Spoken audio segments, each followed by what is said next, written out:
Hello everybody, welcome back to From Rhythm to Algorithm. We continue on with our derivation, what is sensorality?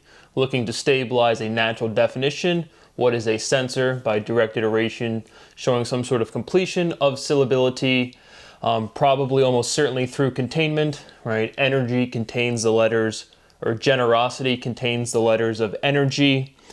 We have this emotion, this range of motion in which we can show linguistic completeness. Here's some linguistic construction, a sentence, an expression, a word form in which we can derive the complete syllability. A sensor is this by natural definition. Fluency is influential. I didn't pick that, but influential directly spells out fluent. And so that will stabilize our definition, showing this complete iteration, how a sensor is naturally defined.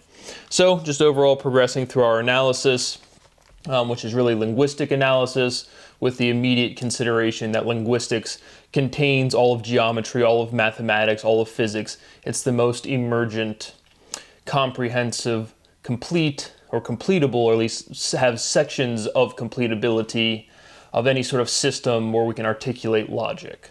Right? Language is the most comprehensive. You try to articulate something, even if you don't use words, right? You start structuring taps like Morse code or symbols, that would still be completely logically contained within a language. And so just emphasizing that linguistic analysis is complete analysis, or contains sections of syllability in which you can complete. Here is the entire logical linguistic structure we have to describe experience, describe physical things, to describe processes. And so just moving through our steps as usual, wanted to highlight again my great esteemed colleague, Professor Carroll, Sean Carroll out of Hopkins. You don't even need the Johns anymore, it's just Hopkins, bro. He was again fraudulently on New Scientist, some Asian chick up there. Again, she's asking questions that she clearly knows the answers to. Sean's giving these very, just canned cookie cutter responses where everyone's just very literally committing fraud, lying about the progress of science that affects literally everybody, in direct violation of the law, Article 1, Section 8, Clause 8, the Fifth Amendment, the First Amendment, as well as the Universal Declaration of Human Rights. But when you have an adult populace with no maturity, age is just a number, and they just behave like little kids, people literally do not have the morality, the emotional development, the maturity to care. They literally just can't care. It's not they don't want to care, it's they can't. And luckily for me, right, I've been kicked out of every social group that has ever existed, and literally nobody cares.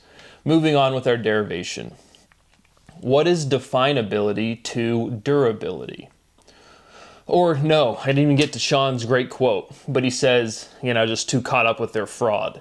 But he says in this little interview, again, I just jumped around, didn't really watch much, but he says, we haven't even tried to answer the simple questions in direct relation to fundamental physics, which again is clear. Again, the entirety of academia is fraudulent. It is just this socio-economic facet where you see Brian Keating really wanting to be the next Nobel Prize laureate. And it's really just, again, he's like, I didn't even know this, but he was like the grandkid or like the uncle or cousin of like James Simons. He's in this world where it's just like, Brian Keating's just trying to like be cool with, like be smart with the people that he looked up to, and none of these people have ever done science, just like literally at all.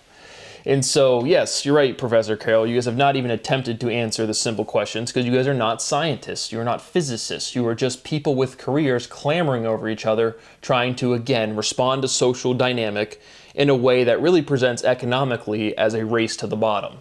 Again, no real clear value generation, and a bunch of people wanting their total compensation, their personal life to increase. And so that's obvious, again, the fraud, the historical complete shame that is the academic structure. But then to the more scientific, rigorous, right, what questions can you answer? Again, that is what we are answering entirely, is any question we can answer from this axiomatic derivation, which is encapsulating everything. You probably can't appreciate that. The people have seen speciality, it can. Again, kind of presenting this to, again, whoever's out there. But the point being is when you present logical structure, right? This complete reduction is where we're getting all of this proofing. And so there's so much linguistics, you're probably not sure that we're even reducing. We've posed that question explicitly, but we're getting to some sort of fundamental, irreducible, conceptual minimum. And then our linguistics, our letters, our words run out. And so, right, we haven't even tried hard to answer the simple questions. One, because of your arrogance, and then two, because of your structuring of science. Again, this is more to the completion of linguistics, which is truly just leaps and bounds above anything people could expect, because you have to structure your entire expression in a way where you can reduce it because of general relativity, because each time it's an individual expressing realization. And so to answer the simple questions, again, you have to form this logical structure in which you can reduce all of the linguistics, because conceptually you can't even answer, like, Sean Carroll's a fraudulent piece of shit. But just, we haven't even tried to answer the simple questions also kind of alludes to, right, they've picked all the low-hanging fruit. So then why are we saying this, Professor? If the not hard questions, the simple questions, seems like that's pretty low-hanging fruit. And of course, again, it's just this sociological facet of, again, just people just reacting to other people's behavior and nobody's doing anything. It's disgusting, profoundly disgusting. And then they both sit up there, commit fraud. Sean's got a nice suit on. The chick, she gets her 401k or again, whatever pension package is in the UK. Same thing. And it's just, again, nobody cares. The world's a disgrace. Now we can move on with our derivation steps. What is definability to durability? What is liability to durability? Is fabric durable? What is durability to deniability? What is irrefutability to durability? What is definition to description? Sensorality is a descriptive definition. Natural definition, direct iteration. Each time we say sensorality, this whole process is a direct iteration. I typically say the direct iterations when I'm emphasizing something. Natural definitions always use is. Sometimes I will present natural definitions that don't have is, but you can trivially expand them. You can trivially expand pretty much any other step that we don't use natural definitions, but it's to highlight, again, this overall renormalization. Sensorality is our undefined chunk of syllability that encapsulate what is a sensor. You can't feel why that's completely comprehensive to all of science. It is, because it's the whole logical structure in which you can prove something. But each time we say sensorality is a descriptive definition, natural definition, direct iteration, it's a complete logical renormalization. Sensorality is a definite description. What is irrefutability to defiability? Sensorality is defiability. Natural definition, direct iteration. And again, we're synchronizing our conceptual progress with our linguistic reduction, and so we can show this fundamental differentiation conceptually with direct linguistics that are trivial. And that's what sensorality shows, is this fundamental conceptual difference between a sensor with an S and a sensor with a C. I have senses with an S. Why does my microwave say it's a sensor with an S? Obviously, we've emphasized that a lot throughout this derivation, but it's just one simple step. That's still all we're doing. There's just so much processing to get to the finalization. And then overall, again, I'm just a person living my life, and this derivation process just happens. What is irrefutability to defiability?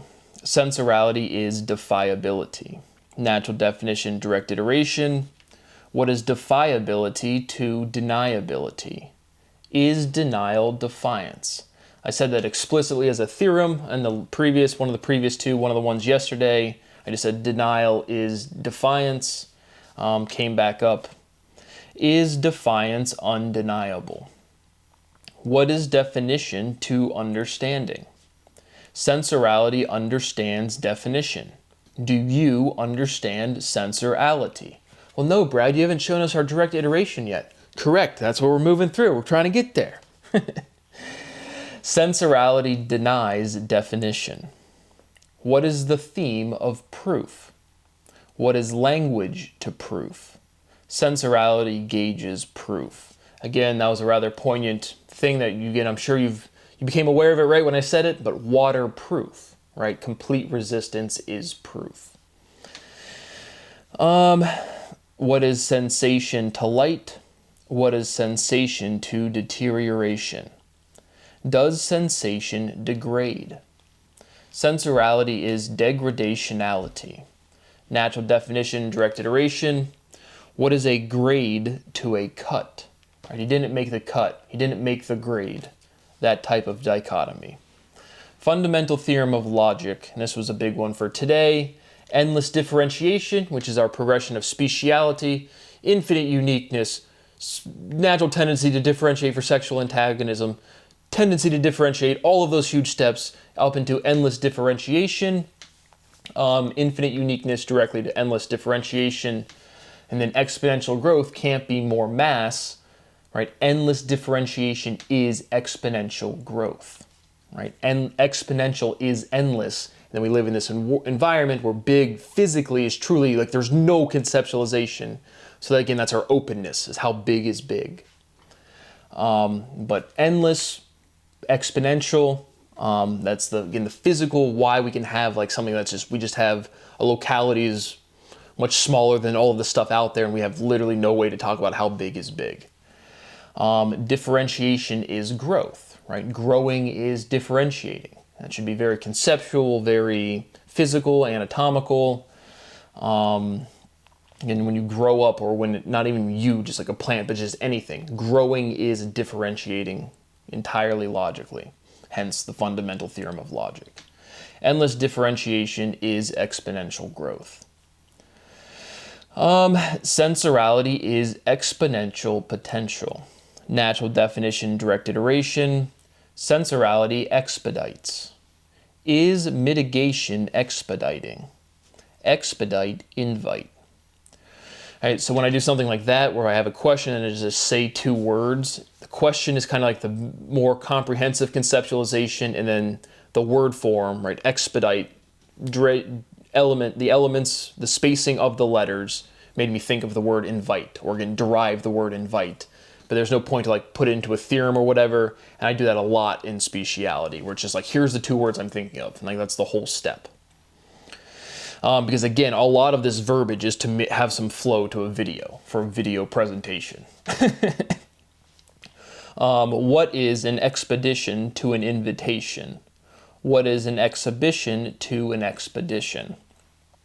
Fundamental theorem of sociology. Normality is expected. Is expectation expedient?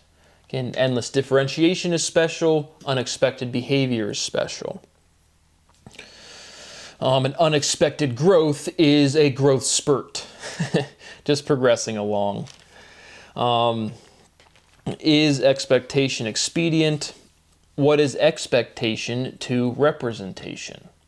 What is representation to consensus? What is a constituent to consensus? What is a consensus to a constitution? Does consent vote? Is voting consenting? Right? I am not consenting to having all of my property destroyed, my health destroyed, my rights restricted, being held against my will. That's a fun one. That's kidnapping.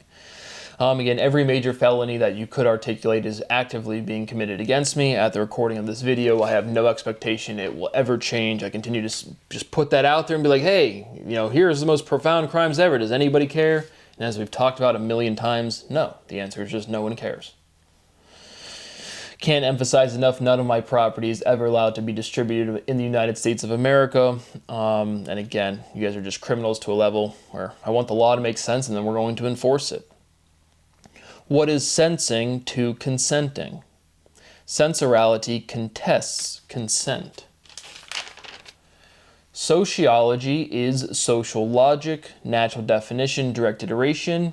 Does logic socialize? Does socializing normalize?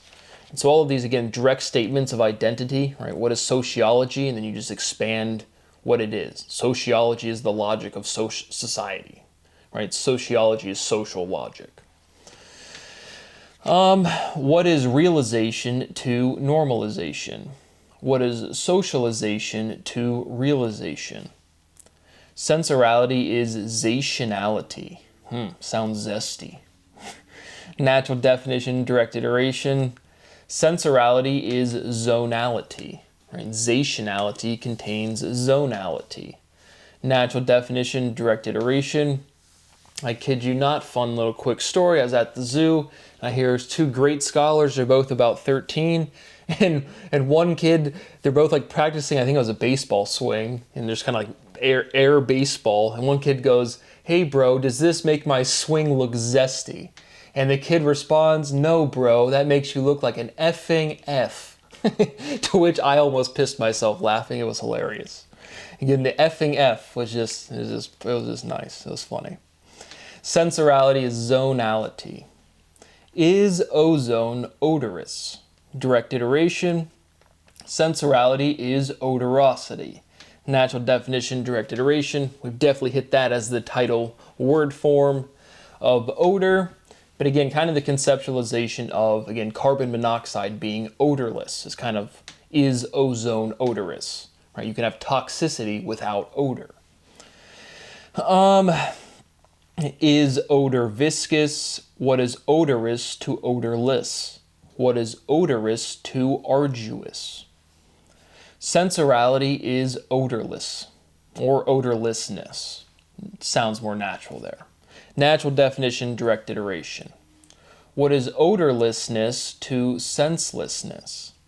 Does odor vibrate? Again, the immediate conceptualization of toxicity without odor, right? Can you sense odor? If it's odorless, it's senseless. Again, kind of an awkward chronology, but highlighting exactly as the realization happens. What is sensodorlessness to sensorallessness? So again, direct iteration of our lessness forms, and our two big sensodorality contains sensorality. Sensorality is a direct expansion of sensory. Sensory, sensorality, sensodorality. Sensodorality containing sensorality linguistically. Conceptually, what's the relation of odor and oral? It's still directly there. But this is a direct expansion of our sensodorality and sensorality into their lessness forms, just as our natural progression. So what is sensodorlessness to sensorallessness? Felt like a new step, felt like, again, I remember all of this lessness, because we literally have to iterate through the letters or something. We literally produce sensorality at like the end of the word now.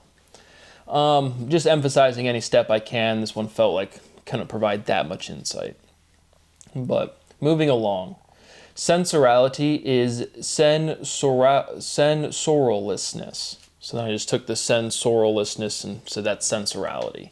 All of it's a self-contained syllability. The soral, that produces kind of, again, the morale. If you just iterate the second S of sensoral, you get a morale. Again, just pointing out elementality that popped out at me. But again, this was kind of a more, again, one of these extremely end linguistic reductions where it's just like, you just need to get the concepts in the right place. Sensorallessness is morallessness, right? What is sense to morality? Natural definition, direct iteration. What is insensitivity to morality? Sensorality is moral sensitivity. Natural definition, direct iteration. What is morality to mood? What is mood to mode? Sensorality is mean mood. I think I put it on the screen last time. Sensorality, mean mugs. Natural definition, direct iteration. Sensorality checks itself before it wrecks itself. Classic. I know we've hit that phrase a bunch. Rhythm is dynamic. Vibration is stagnant. Again, our big overall physical conceptualization. When does acceleration start? When does movement start? All of our measurements and conceptualization exist in a world where everything is already dynamic, everything is already moving. The limit of motion is vibration.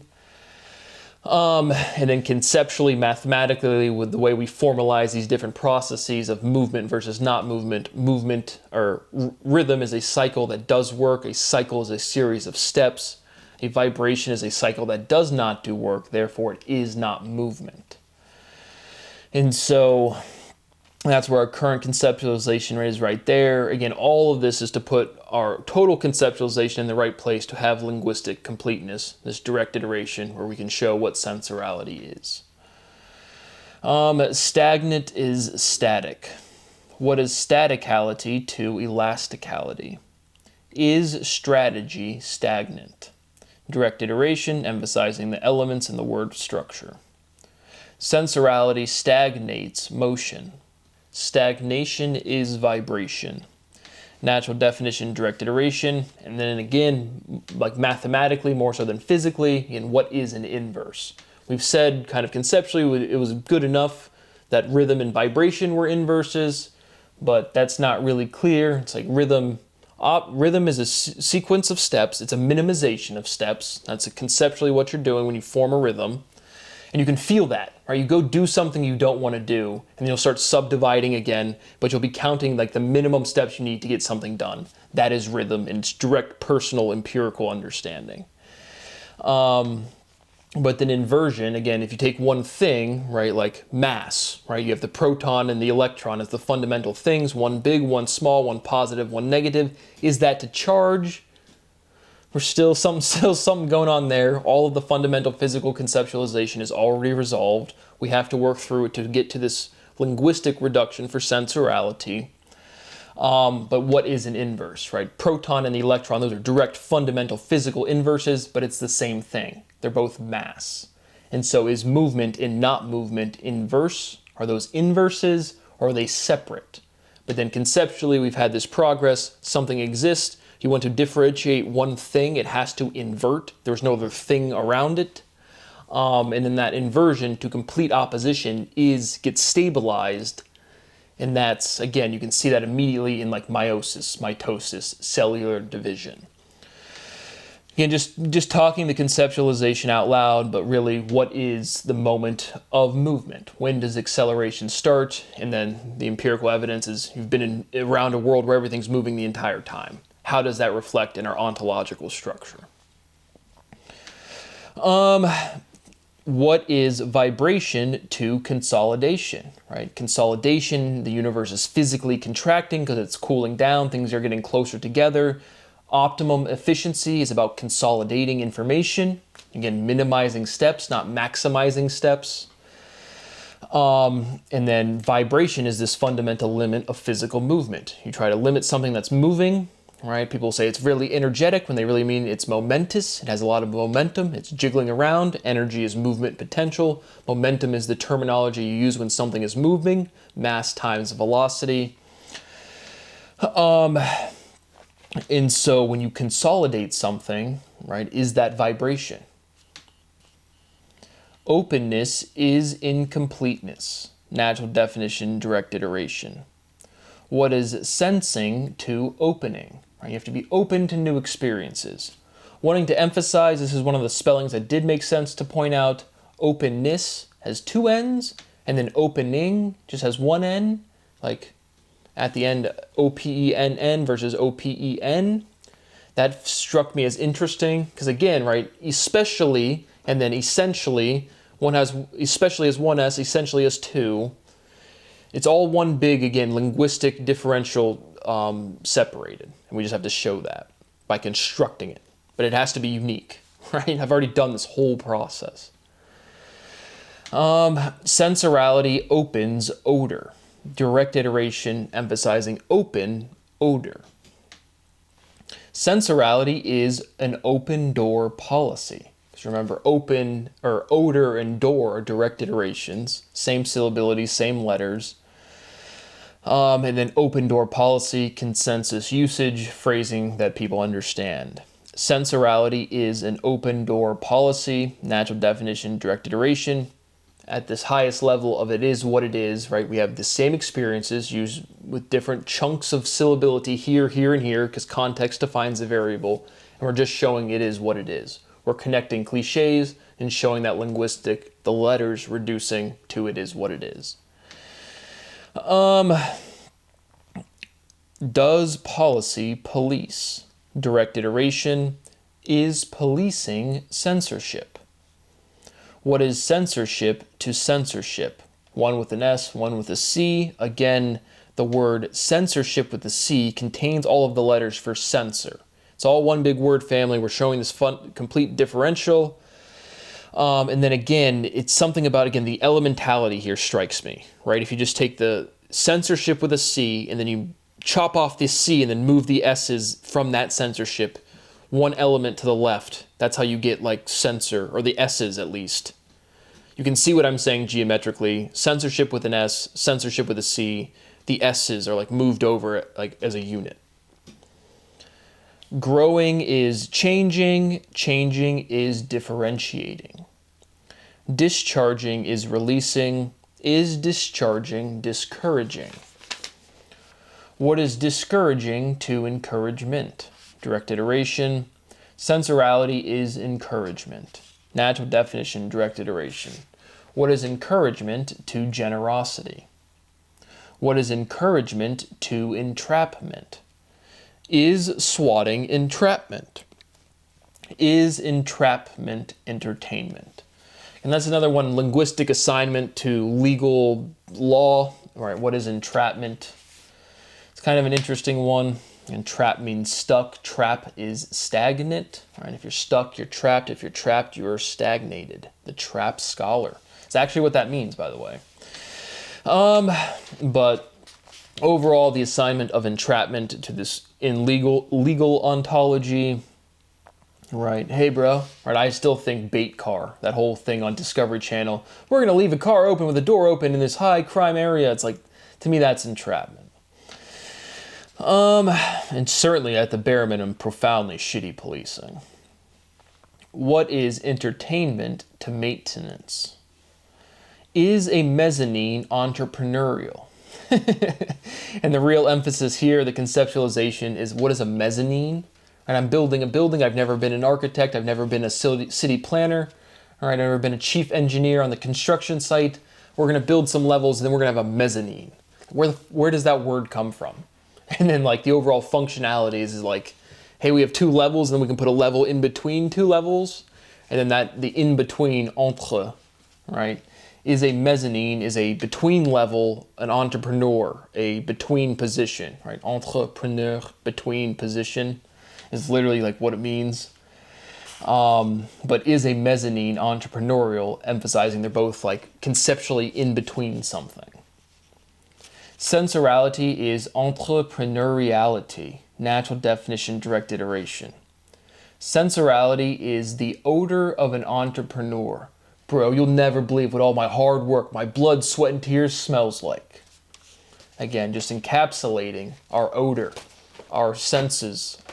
We're just progressing through a definition. Again, we'll get to some sort of complete, rigorous, well-defined, finite, immediate conceptualization. It will produce very trivial linguistics, and it will completely define the syllability of sensorality. Because again, all of these processes, like all of these videos, we're on like video like 460 something. And it's like all of this process is to get the conceptualization in the right area. The linguistics is trivial to avoid proliferation, right? You can't get to this completeness if you proliferate. Because what we're doing is we're raising the conceptual minimum to show the linguistic minimum, not the maximum. Right? We do have this iteration limit at 7, 6, 7, 6, 7. Nice. But again, we can just exhaust the entire linguistic structure that is out there. But to do so, your conceptualization has to be in the right order. But that is just what we're doing. My rights continue to be violated. It is profoundly and extensively illegal. As we started this episode, my great colleagues right there sitting on camera saying we haven't even tried to answer the simple questions. All of that low-hanging fruit, people like Brian Keating saying, I can't win a Nobel Prize, I can't win a Nobel Prize. And he's clearly just running around trying to like appeal to what the people he looked up to when he was a kid. And it's just like, you guys fucked up all of fundamental science in the most profound, direct way possible. Again, Sean Ryan and Brian Keating sitting up there talking like Sean Ryan's involved in the intelligence agency, and then acting like Brian Keating is a meaningful physicist. He's like, you guys literally have the people that are like the cool kids in high school running a bake sale thinking they run the school, and it's just like, you guys are just not even close. Doesn't matter, you're violating the law so profoundly and egregiously in such a heinous, direct fashion. If the law ever makes sense, these are all criminal charges in lawsuits that are already, there's nothing to say. But my quality of life remains at 0. I continue to emphasize that as my primary goal is to change my own quality of life while I attempt to live it. I cannot eat properly, I cannot sleep properly, I cannot work. All of my property is being destroyed. I do not have a place where I can confidently just upload genuine derivation, and because of how prolific I am, it's like, am I being redundant for YouTube when it's like I might repeat like one theorem? And it's like, it's such a silly consideration, but it's a thought. It's this because again, the reaction to my life has always been instinctual, snuff this thing the fuck out of life. And so that's profoundly bad, obviously, but it's just awareness. I cannot eat, I cannot sleep properly, I cannot work properly at all, just at any point in time, at ever in my entire existence, and why we continue to do that is beyond me. But nobody cares. It's not beyond me. It's just, again, nobody cares. I mean, you can't beat nobody caring. I've been saying that directly and immediately my entire life, and it's a small world. All of the people that didn't want to interact with me from my childhood, it's like whose boss do you think is that? Who do you think the final boss is? It's like, well, this is like this weird competition where it's like also so many people around me were like, you know, if Brad is successful, I don't even want to be like around that. It's like, I want to make my own thing in this world. And it's just this like pathetic behavior has just destroyed fucking everything, man. I've said it a bunch. I say it every day. All I want is my money and away from freak show people. It doesn't seem like a reality. It just truly doesn't. I've never met somebody with the capacity for moral behavior. I continue to seek asylum outside of the United States. That is what I have for now. Thank you for watching. See you on the next one.